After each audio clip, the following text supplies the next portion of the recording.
வெண்முரசு. இமைக்கணம் 37. வாசிப்பது சந்தீப். தென்னகத்து விரலியின் கரிய கன்னங்களில் அருகிருந்த விளக்குகளின் ஒளி மின்னியது. அவள் உடல் எண்ணெய் பூசப்பட்ட கருங்கல் சிலை என மின்னியது. வெண்விழிகளும் வெண்பற்களும் பெரிய வட்ட முகத்தில் மின்னித் தெரிந்தன. சிறிய மூக்கில் அணிந்திருந்த 7 வெண்கற்கள் பதிக்கப்பட்ட மூக்குத்தி அம்மின்னொளிகளுடன் இணைந்து கொண்டது.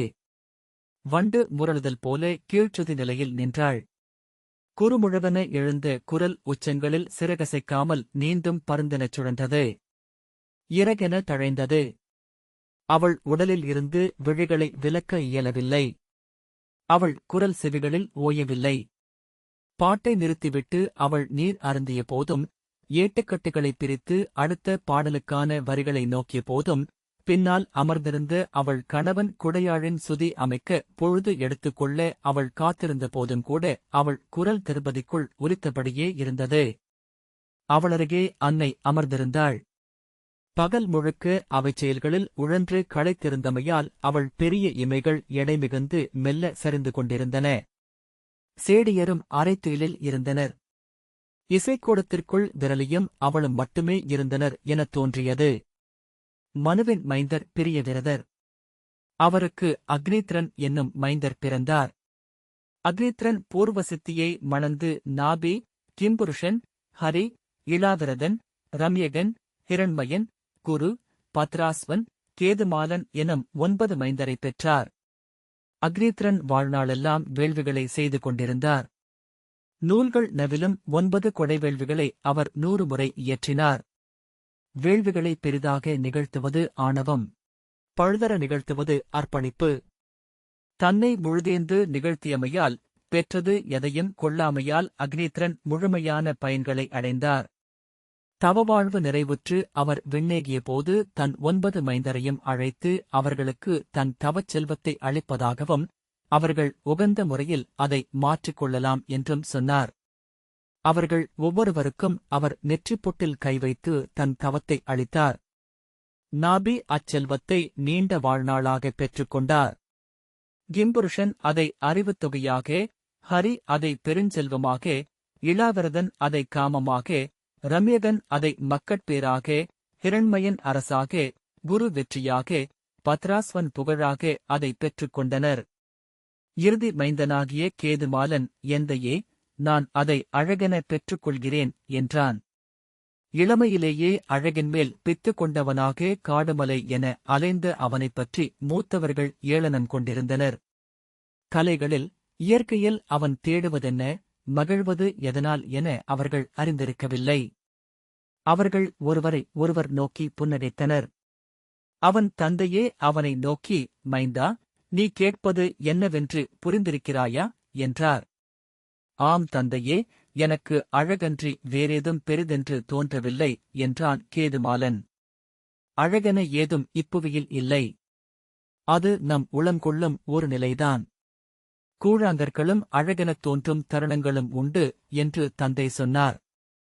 அவ்வுளநிலை அமைந்தால் அனைத்தும் அழகே. மைந்தா, அழகென்பது ஒரு செல்வமல்ல, அது காற்று போல், நீர் போல், ஒளிபோல் மானுடருக்கு தெய்வங்கள் அளவிலாது வழங்கியது. கணக்கிட முடியாதது. கணக்கெடுதலும் கூடாது. அழகை எவரும் உரிமை கொள்ளக்கூடாது. காற்றை நீரை ஒளியை உரிமை கொள்ளலாகாதென்பது போல். செல்வமென்பது உரிமையாவது, நம்மால் ஆளப்படுவது. செல்வம் அளிக்கும் பேரின்பம் என்பது அதை நாம் உரிமை கொண்டிருக்கிறோம் என்னும் பெருமிதமே. அழகு தேவர்களுக்கும் தெய்வங்களுக்கும் உரிமையானது. மானுடர் உடைமை கொள்ளும் செல்வத்தைக் கேள் என்று தந்தை அவனிடம் சொன்னார். செல்வத்தை அடைப்பவன் அதில் மகிழ வேண்டும், திளைக்கலாகாது. பெருமிதம் கொள்ளலாம், ஆணவம் கொள்ளலாகாது. ஒருபோதும் ஒரு செல்வத்தையும் முழுதடைய எண்ணலாகாது. மானுடன் கனவு காணும் எல்லைகளிலெல்லாம் தெய்வங்கள் நின்றுள்ளன. கேதுமாலன், எனக்கு அழகன்றி அனைத்தும் வீணென்றே தோன்றுகிறது, தந்தையே. அழகிலா வாழ்நாள் வெற்றுக்காலம். அழகிலா செல்வம் வெறும் குப்பை. அழகிலாத அறிவு வெறும் சொற்குவை. அழகிலா காமம் வெறும் உடற்திளைப்பு. அழகிலாத வெற்றி ஆணவமன்றி வேறல்ல, அழகிலா அரசு சிறையே. அழகிலாத போது மைந்தர் வெற்று உறவுகள் மட்டுமே. அழகிலாதோன் பெரும் புகழ் எளிவரலாகவே என்றும் என்றான். தந்தை பெருமூச்சுடன், ஆம், உன் விழைவு அத்தனை வலியதென்றால் நான் செய்வதற்கொன்றுமில்லை என்றார். தந்தையிடமிருந்து அழகைப் பெற்ற கேதுமாலன் உடன்பிறந்தாரிடம் விடை பெற்றுச் சென்றான். ஒவ்வொரு அடிக்கும் அவன் பேரழகு கொண்டவனான். பொன் மின்னிய உடலுடன், வைரங்கள் என மின்னிய விழிகளுடன், இளங்காலை முகிலென ஒழுகும் அசைவுடன் அவன் ஜம்பதி வென்று அன்று அழைக்கப்பட்ட பாரதப் பெருநிலத்தின் 8 நிலங்களைக் கடந்து சென்றான். அவனைக் கண்டதும் தங்களை மறந்து பெண்கள் அவனுடன் சென்றனர். இளமைந்தர் அவனை பித்தர்களெனத் தொடர்ந்தனர். அழகிலாதோர் அவனைக் கண்டதுமே கூசி அஞ்சி ஒளிந்து கொண்டனர். விழிகளை மூடி உடல் சுருட்டி பதுங்கினர். ஆகவே அவன் அழகை மட்டுமே கண்டான். அழகோர் மட்டுமே அவனைக் கண்டனர். அழகோர் மட்டும் இயலும் ஓர் உலகில் அவன் சென்று கொண்டிருந்தான். அவர்கள் தங்கள் அழகிய பொருட்களை எல்லாம் உடன் எடுத்துக் கொண்டனர். பட்டும் பூண்களும் மலர்களும் கலைப் பொருட்களும் கொண்டு சென்றனர். அழகிய பொருட்களெல்லாம் மானுடர் மேல் ஏறிக்கொண்டு அவனைத் தொடர்ந்தன என்றனர் கவிஞர். அவர்கள் 8 நிலங்களை துறந்து மேதமலையின் மேற்கே ஆளில்லா விரிவென காடு நிறைந்து கிடந்த 9ஆம் நிலத்தை அடைந்தனர். அவர்கள் அங்கே சென்றதும் அது மலர் பெருகிப் பொலிந்தது. பறவைகளின் இன்னிசையும் மலையெழியும் அருவிகளின் ஒளியும் இளமழையின் குளிரும் என அழகு மட்டுமே கொண்ட நிலமென்றாயிற்று. விண்ணில் எப்போதும் பொன்முகில்கள் சூழ வானவில் நின்றது. கேதுமாலன் அங்கே அமைத்த அரசு கேதுமாலம் என அழைக்கப்பட்டது. அங்கே கேதுமாலபுரி என்னும் பெருநகர் உருவாகியது. கேதுமாலத்தின் புகழ் பரவவே பாரத வருஷத்தின் அனைத்துச் சிற்பிகளும் கலைஞர்களும் அங்கே சென்று சேர்ந்தனர்.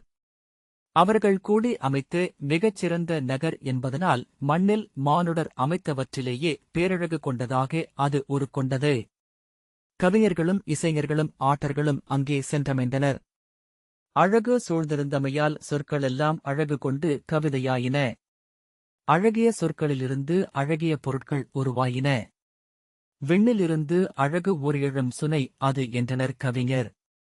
அருமணிகள், அழகிய பூண்கள், பொன்னூல் பின்னிய பட்டுகள், சிமிழ்கள், செதுக்கு கலங்கள் என எங்கு எவை அழகென எண்ணப்பட்டனவோ அவையெல்லாம் காலப்போக்கில் அங்கே வந்து சேர்ந்தன. புவியில் உள்ள அழகிய பொருளனைத்தும் கேதுமாலத்திற்கு செல்ல விழைகிறது. தன்னைத் தொடும் கைகளில் ஏறிக்கொண்டு கேதுமாலம் நோக்கிய பயணத்தை தொடங்குகிறது என்று சூதர் பாடினர். அழகுப் பொருட்கள் தங்கள் பல்லாயிரம் வடிவங்களை அங்கே அடைந்தன. கேதுமாலம் அழகு முளைத்துப் பெருகும் நிலமாகியது. அழகே அங்கே அனைத்துமென்றாகியது. கேதுமாலத்தின் அழகுப் பொருட்களுக்காக பாரத வருஷத்தின் அரசர்கள் கருவூலங்களை அள்ளி நிகர் வைத்தனர். அழகுப் பொருள் கொள்ள நாளும் வணிகர்கள் வந்தனர். கேதுமாலத்தில் செல்வம் பெருகியது. செல்வம் அங்கிருந்தோருக்கு நோயிலா வாழ்க்கையை அளித்து நீள்வாழ்வு கொண்டவர்களாக்கியது. அவர்கள் எண்ணியதையெல்லாம் வெற்றியாக்கியது. 8 திசையும் புகழ் பரவச் செய்தது. காமம் அங்கே காதலென பெருகியது. மைந்தர் செல்வமாகியது. அறிவு காவியமென்று விரிந்தது. 8 செல்வங்களும் அழகென்பதன் மாற்றுருக்களே என கேதுமாலம் காட்டியது. அழகு தன்னை புகழும் சொற்களை நாடுகிறது. அச்சொற்களை அது உருவாக்குகிறது. புகழ்மொழிகள் மெல்ல ஆணவமென்றாகின்றன. கேதுமாலன் தன் நாட்டின் அழகைக் குறித்து பெருமிதம் கொண்டிருந்தான். அதை சூதரும் புலவரும் ஆணவமாக்கினர். ஆணவம் பிறிதை தாங்கிக் கொள்வதில்லை. பிறிதொன்றில்லாமையே அழகின் உச்சம் என கேதுமாலன் எண்ணலானான். நுண்மாறுபாடுகளால் பிறிது பிறிதென பெருகுவதே அழகின் இயல்பு என்பதை அவன் உணரவில்லை. தன் நாட்டைப் புவியில் பிறிதொரு நாடு இல்லாதபடி அழகு முழுமை கொண்டதாக ஆக்க வேண்டும் என்று எண்ணினான். எங்கெல்லாம் அழகென்று எஞ்சியிருக்கிறதோ அதுவெல்லாம் அங்கே வந்தமைய வேண்டுமென விழைந்தான். அவன் விழைவை அங்கிருந்தோர் அனைவரும் தலை கொண்டனர். ஒவ்வொரு நாளும் கணமும் என கேதுமாலம் அழகு கொண்டபடியே சென்றது. மைந்தர் அழகும் மகளிர் அழகும் மலரழகும் மாளிகை அழகும் நுணுகி நுணுகி உச்சம் சென்றன. பழுதற்ற மணிகளும் மங்காத பொன்னும் இணைந்த அணிகள் மலர்களின் வடிவங்களை மிஞ்சின. முழுமைக்கு ஒரு படி முன்பாக கேதுமாலம் சென்றடைந்த போது அதை விண்ணவனின் அமராவதி என தேவர்கள் மயங்கினர். அங்கு செல்ல விழைந்த கிண்ணறரும் கிம்புருடரும் கந்தர்வர்களும் கேதுமாலத்தில் வந்திறங்கினர். அமராவதியின் மீது மட்டுமே கவிந்திருக்கும் வெண்குடை முகில் கேதுமாலத்தின் மேல் எழுந்தது. சினம் கொண்ட இந்திரன் நாரதரை அழைத்து கேதுமாலனிடம் மானுடருக்குரிய எல்லைகளைக் குறித்து சொல்லும்படி கோரினான். அறிந்திருந்தாலும் ஐயம் கொண்டவர் போல் முழுமை கொண்டமைதல்தானே மானுடனுக்கு பிரம்மத்தின் ஆணை என்று நாரதர் கேட்டார். அடைதலும் இழத்தலும் கற்றலும் கடத்தலும் என நிகர்கொண்டு இன்மையின் முழுமையை அடைவதே மெய்மையின் வழி.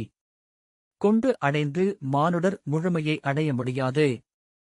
அவனிடம் சொல்க என்றான் இந்திரன். நாரதர் ஒரு பொன்வண்டாக மாறி கேதுமாலனின் அறையை அடைந்தார். அங்கிருந்த பொன்வண்ட பதுமைகளின் நடுவே அவர் பொருந்தா குறையழகு கொண்டிருந்தார்.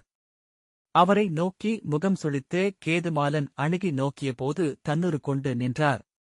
அவனிடம், அரசே, முழுமை நோக்கிச் செல்லும் வழி இதுவல்ல, போதுமென்று நிறைவுறுக என்றார்.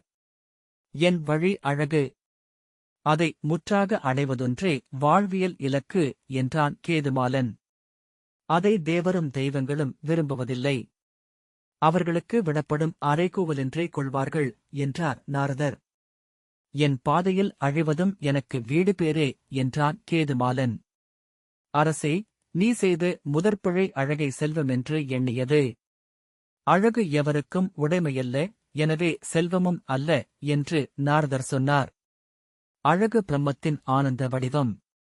பிரம்மம் முழுமை கொண்டதென்பதனால் அதன் ஒவ்வொரு துளியும் முழுமையே. அம்முழுமையில் தன்னை அழித்து ஆழ்வதொன்றே மானுடர் செய்யக்கூடுவது. கேதுமாலன் அழகைக் கண்டபின் எவரும் அப்பாலென்று நிற்பதில்லை. அதை அணுகுவதற்கும் அகலாதிருப்பதற்கும் உரிய வழி அதை அடைதலே. அழகிலாடுவோன் அதை தானென்று கொள்கிறான் என்றான். என்மேல் தெய்வங்கள் சினம் கொண்டாலும் அஞ்சமாட்டேன். அழகை அடைந்து அழகிலாழ்ந்து இருப்பதொன்றே என் வழி. நாரதர் நெடுநேரம் அவரிடம் சொல்லாடிவிட்டு சலித்து திரும்பிச் சென்றார். இந்திரனிடம், தேவர்க்கரசே, கேதுமாலன் அழகின் முழுமையை அன்றி எதையும் வேண்டவில்லை என்றார். இந்திரன் பேரழகு கொண்ட வெண்குதிரையாக மாறி கேதுமாலக் காட்டில் நின்றிருந்தான். காட்டில் மலர் நோக்கி உலவிக் கொண்டிருந்த கேதுமாலன் அந்த குதிரையைக் கண்டான். அதுவே நான் தேடிய குதிரை. பிழையற்றது, முழுமையை அழகெனக் கொண்டது. அதை பிடித்து கொண்டு செல்வோம் என்று கூவியபடி அதை துரத்தினான். வெண்புறவியின் விரைவு நிகரற்றதாக இருந்தது. 100 கால்களால் ஓடுவதென அது காற்றில் கணுகியது. துரத்திச் சென்ற ஒவ்வொருவராக அமைய கேதுமாலன் மட்டும் சலிக்காமல் அதைத் தொடர்ந்து சென்றான். ஒரு சுனையின் கரையில் பறி களைத்துப் போய் மூக்கிலிருந்து ஆவியும் வாயிலிருந்து நுரையும் எழ நின்று உடல் சிலிர்த்தது. அதை அணுகிய கேதுமாலன் தன் கையிலிருந்த வடத்தை சுழற்றி எறிந்து அதை பிடிக்க முயன்றபோது நில் என்றது. நான் மண்ணுலகின் புரவி அல்ல, தேவர்களுக்குரியவன். என்னை மானுடர் பேண முடியாது என்றது. தேவர்க்குரியதானாலும் அழகு திகைந்த எதுவும் எனக்குரியதே என்றான் கேதுமாலன். உன் கொட்டிலில் 1000 அழகு குதிரைகள் உள்ளன. இன்னும் ஒன்று சேர்ந்தால் என்ன பெறப்போகிறாய் என்று குதிரை கேட்டது. அக்குதிரைகளில் குறைவதென்ன என்று உன்னைக் கண்டதும் உணர்ந்தேன். அக்குறையை நிகர் செய்யவே உன்னை வெல்ல வந்தேன் என்றான் கேதுமாலன். ஒவ்வொன்றிலும் ஒவ்வொரு துளி குறையும். குறைவிலாதது பிரம்மம் ஒன்றே என்றது குதிரை. அவ்வண்ணமென்றால் பிரம்மத்தை அடைவதே என் இலக்கு என்றான் கேதுமாலன். அரசே, என்னில் நீ கண்டு நிறைந்த அக்குறை என்ன என உன் உள்ளத்தில் தொகுத்துக்கொள் என்று குதிரை சொன்னது. அது என்னில் உள்ளது என்றால் நான் உன்னுடன் வருகிறேன். கேதுமாலன் தன் உள்ளத்தைக் குவித்து அக்குறை விழுமியத்தை தன்னுள் திரட்டிக் கொண்டான். அதை இங்கிருக்கும் மலர்களில் ஒன்றென ஆக்கி என்னிடம் தருக என்றான் இந்திரன். அருகே நின்றிருந்த நீலச்சங்கு மலர் ஒன்றைத் தொட்டு இது என்றான் கேதுமாலன். அது ஒரு வண்ணத்துப் பூச்சியாகி சிறகடித்தது. அதை கையில் எடுத்துக்கொண்டு இந்திரன் சிறுபுள் என ஆகி பறந்து வானிலகன்றான். அந்த வண்ணத்துப் பூச்சியை கொண்டு செல்லும்போது வானில் நின்று அதன் நிழலை மண்ணில் வீழ்த்தி ஒரு கரிய பட்டாம்பூச்சியாக ஆக்கினான். பின்னர் அமராவதி சென்று தன் தோட்டத்தில் முடிவிலாது மலர்ந்து கொண்டிருக்கும் பாரிஜாதத்தில் விட்டான். அதைச் சுற்றி காவலர்களாக கந்தர்வர்களை அமர்த்தினான். நிழல் பட்டாம்பூச்சி பறந்து கேதுமாலனின் அரண்மனையை அடைந்தது. அவனைச் சூழ்ந்து அது பறக்கலாயிற்று. அது பறந்து செல்லும் இடமெல்லாம் விழுந்து அதன் நிழல் அங்கேயே கரையென படிந்தது. கேதுமாலனின் மாளிகை எங்கும் கரிய கரை படிந்தது. அவன் திரைச்சீலைகளில், அணிகளில், ஆடைகளில் அந்தக் கரி படிந்தது. அவன் சினத்துடன் தன் வீரர்களிடம் அதை பிடித்துத் தரும்படி சொன்னான். அரசே, அது வெறும் நிழல் என்றார்கள். ஆனால் எங்கும் அது நிறைந்திருந்தது. சில நாட்களிலேயே கேதுமாலனின் அரண்மனை முழுமையாகவே கருமையாகியது. கேதுமாலபுரி கருவண்ணம் படிந்தது. கேதுமாலமே அக்கரியால் எரிபறந்தெடுத்தல் முடிந்த நிலமென்றாகியது. உளம் சோர்ந்து தனித்த கேதுமாலன் நோயுற்றான். அதுவரை அவனிடமிருந்த அழகு மறைந்தது. முதுமை கொண்டு மெலிந்து சருகு போல் ஆனான். ஒவ்வொரு நாளும் அவன் இறந்து கொண்டிருக்க அவன் நாடும் நகரமும் அதைப் போலவே இறந்து கொண்டிருந்தன. கேதுமாலபுரிக்கு நாரதர் மீண்டும் வந்தார். கருகி அழிந்து கொண்டிருந்த நகரின் மீது அந்த கரிய பட்டாம்பூச்சி சிறகடித்து சுற்றி வந்தது. ஒவ்வொரு பொருளையும் அதன் நிழல்படாமல் காப்பதன் பொருட்டு மக்கள் அவற்றை பதுக்கியும் புதைத்தும் வைத்திருந்தமையால் அழகுள்ள எதுவும் அவர் விழிகளுக்குப் படவில்லை. அரசனின் அரண்மனைக்கு வந்த அவரை அவருடைய நோய்ப்படுக்கைக்கு அழைத்துச் சென்றனர். பேசவும் இயலாது கிடந்த கேதுமாலனின் அருகே அமர்ந்த நாரதர் அவன் கைகளைப் பற்றிக் கொண்டார். நான் முன்னரே சொன்னேன், அரசே என்றார் நாரதர். அந்தக் கரிய பட்டாம்பூச்சி, அதை வெல்ல வேண்டும். அதை வெல்லாது இந்நகர் வாழ முடியாது என்றான் கேதுமாலன். அதை வெல்ல ஒரே வழி அதன் நிழல் படிந்த அனைத்தையும் துறப்பதுதான். வருந்தாமல் உளம் நிறைந்து அவற்றை கொடையளியுங்கள். கொடையினூடாக அவை கரைநீங்கக் காண்பீர்கள் என்றார் நாரதர். இந்நகரில் அரும்பொருளென எதுவுமே எஞ்சாதல்லவா என்றான் கேதுமாலன். என்றும் அவையே கரைப்படியாதவை, கொடுக்கவும் முடியாதவை என்றார் நாரதர். கேதுமாலன் அனைத்தையும் இரவலருக்கும் பாணருக்கும் கவிஞருக்கும் வேதியருக்கும் முனிவருக்கும் கொடுக்கத் தொடங்கினான். பெற்றுக்கொண்டவர்கள் அந்தக் கரையைக் காணவே இல்லை. அவர்களின் வாழ்த்துக்களால் நகரம் நிறையும் தோறும் அங்கே படர்ந்திருந்த நிழல் அகன்றது. நோய் கொண்டிருந்தவர்கள் நலம் பெற்று அழகு கொண்டனர். அனைத்து பொருட்களையும் அவன் கொடையளித்தான். அரண்மனையின் சுவர்களன்றி எதுவும் எஞ்சவில்லை. மானுடர் உரிமை கொள்ளும் எப்பொருளும், மானுடர் சமைத்த எப்பொருளும் அங்கே எஞ்சியிருக்கவில்லை. இறுதி அரும்பொருளும் நகர் நீங்கிய போது அந்த நிழல் பட்டாம்பூச்சியும் உடன் சென்றது. கேதுமாலன் மீண்டும் பேரழகனாக ஆனான். அந்நகரமும் நாடும் ஒளிகொண்டு துலங்கின. கேதுமாலத்தில் அதன்பின் அழகென எஞ்சியவை மலர்கள், தளிரிலைகள், செடிகள். நிலமெங்கும் பரவியிருந்த கூழாங்கற்கள். வண்ணச்சிறகுகள் கொண்ட பல்லாயிரம் பறவைகள், ஒளியேயான பூச்சிகள். விழிகள் மின்னும் மான்கள், முகில்வடிவ யானைகள், பட்டோடர் பசுக்கள், அனல் வண்ணப் புலிகள். ஒவ்வொரு நாளும் அந்நிலத்தின் அழகு புதிதாகப் பிறந்தது. ஒவ்வொரு கணமும் அது வளர்ந்தது. அதை வெல்ல தேவர்களாலும் இயலவில்லை. கேதுமாலன் ஒருநாள் தன் அரண்மனைக்கு வெளியே குறுங்காட்டில் நின்றிருந்த போது தன்னைச் சூழ்ந்திருக்கும் பேரழகைக் கண்டான். அவன் விழிகள் நிறைந்து வழிந்தன. கைகளைக் கூப்பியபடி நின்றான். பின்னர் வலக்கையால் தன் தலைமுடியை பிடித்திழுத்து பறித்து மழுதலையனானான். இடக்கையால் தன் ஆடையை விலக்கினான். தெருவிலிறங்கி நடந்து காட்டுக்குள் நுழைந்தான். அவன் செல்லும் வழி எங்கும் மக்கள் கைகூப்பி நின்றனர்.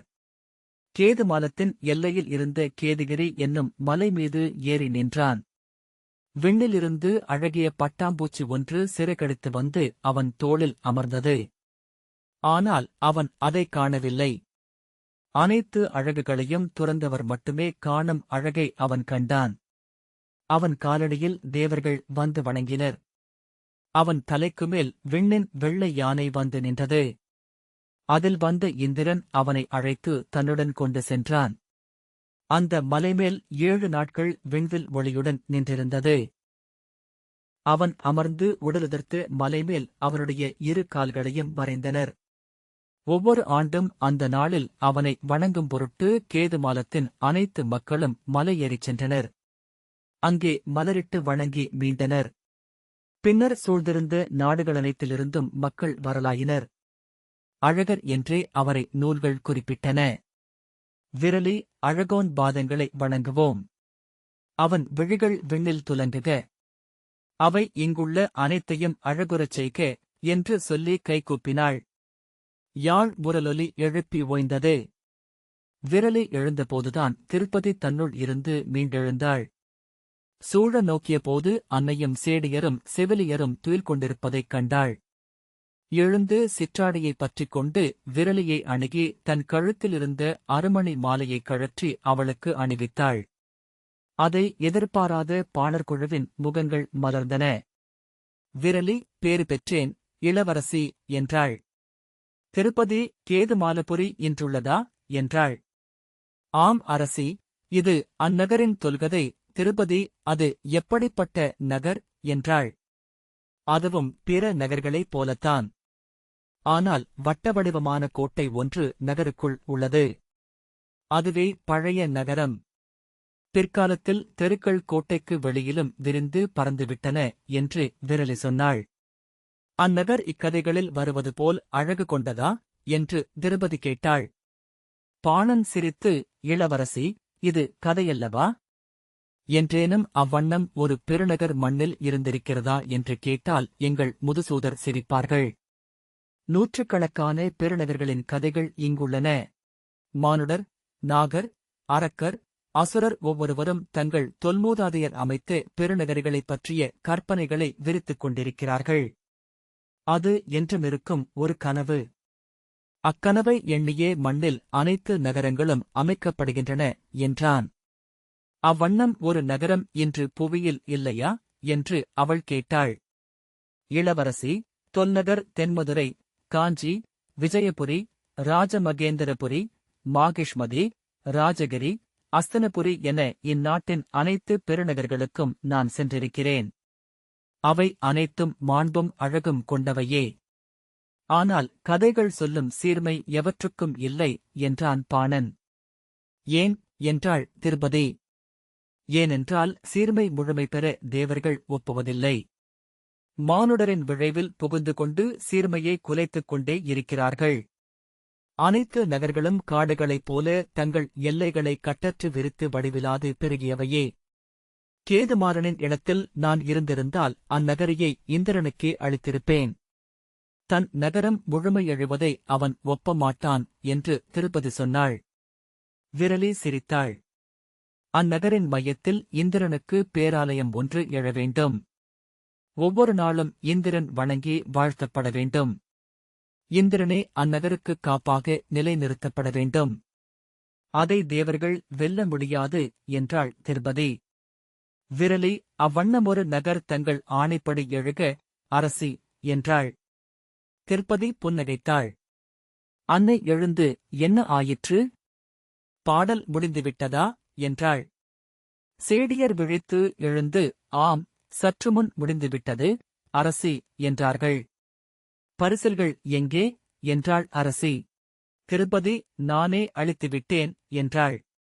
ஆம் பேரரசி, மதிப்புமிக்க பரிசு. இனி பிறிதொரு பெரும்பரிசு நாங்கள் பாரத வருஷத்தில் பெறுவதற்கில்லை. பிறிதொரு பேரரசியை பார்ப்பதற்கும் வாய்ப்பில்லை என்றான் பாணன். இந்த வாசிப்பை கேட்டதற்கு நன்றி.